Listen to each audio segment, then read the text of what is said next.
من النار اجسادا من الفحم تطرح.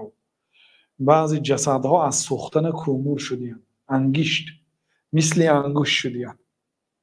مسلمان هستند لیکن گناه دارند، چنان سوختیان که حتی مثل انگشت شدیان. اینها را از آتش دوزخ به فضلش میبرارد. به فضلش یعنی حالی اینها به گناهشان جزا نگرفتیانو، به تمام گناهشان جزا نگرفتیان، حالی مدتی زندانیشان یعنی مدت حبسشان تمام نشده، از فضلش الله تعالی اینها میبرارد، عفو میکنه، از آتش دوزخ میبرارد. تطرحو، اینا پرتافته میشن به کجا؟